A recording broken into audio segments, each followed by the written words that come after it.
Class 10ৰ ছাত্ৰ ছাত্ৰীসকল নমস্কাৰ। তোমালোকৰ গণিত কিতাপখনৰ আৰম্ভণিতে আছে পুনৰ আলোচনা আৰু পুনৰ আলোচনাৰ প্ৰথমে আছে সমানুপাত।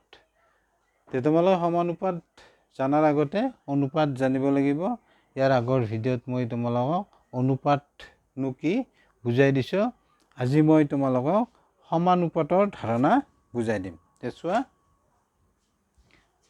সমানুপাত দুটা অনুপাত সমমানৰ হ'লে বা দুটা অনুপাতৰ সমতাক সমানুপাত বোলে। যেনে চোৱা, মই এটা উদাহৰণ লৈছোঁ তোমালোকক বুজাই দিয়াৰ কাৰণে। চোৱা, এখন কিতাপৰ দাম 7 টকা হ'লে 5খন কিতাপৰ দাম 35 টকা হ'ব।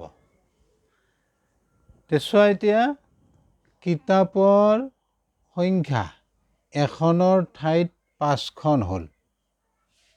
আমাক প্ৰশ্নটোত আছিলে নহয়, এখন কিতাপৰ দাম 7 টকা হ'লে 5খন কিতাপৰ দাম 35 টকা। ইয়াতে এখন কিতাপ আছে আৰু 5খন কিতাপ আছে। তাৰমানে কিতাপৰ সংখ্যা এখনৰ ঠাইত 5খন হ'ল। ইয়াৰ অনুপাত হ'ব 1:5।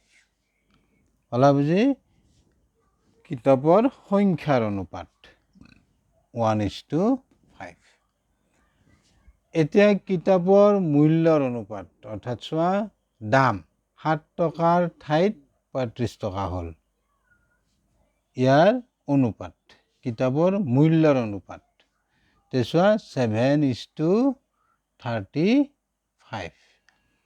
আৰু 7:35 আমি এনেদৰে লিখিম 7/35।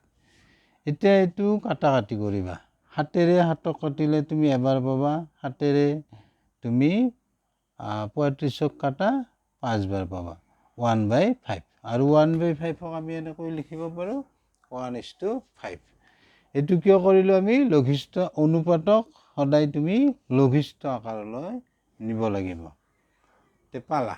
গতিকে কিতাপৰ সংখ্যাৰ অনুপাত, চোৱা, আমি কিতাপৰ সংখ্যাৰ অনুপাত 1:5। এখন আছিল, এখনৰ ঠাইত কেইখন হ'ল? 5খন। গতিকে কিতাপৰ সংখ্যাৰ অনুপাত হ'ব 1:5। তাৰপিছত কিতাপৰ মূল্যৰ অনুপাত, চোৱা, কিতাপৰ মূল্যৰ অনুপাত সমান হ'ব। আমি কি বুজি পালোঁ? গতিকে কিতাপৰ সংখ্যাৰ অনুপাত আৰু কিতাপৰ মূল্যৰ অনুপাত সমান। চোৱা, কিতাপৰ সংখ্যাৰ অনুপাত 1:5।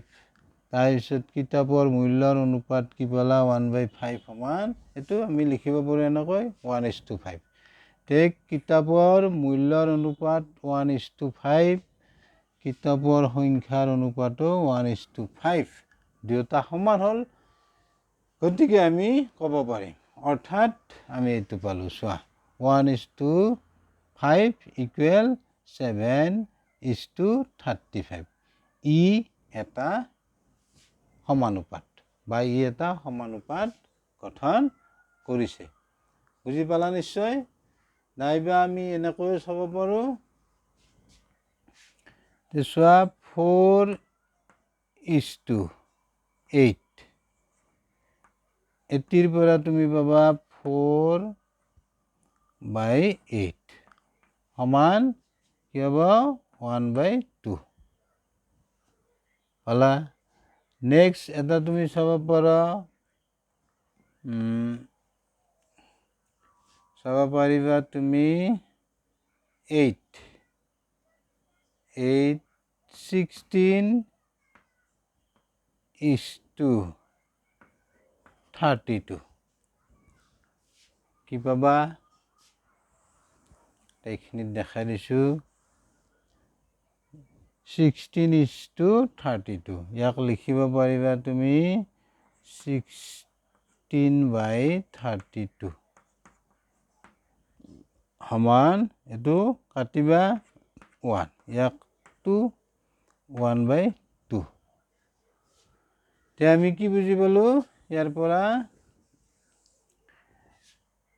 আমি বুজি পালো 4:8 ইকুৱেল 16:32 এই দুটা অনুপাত সমান হল গতিকে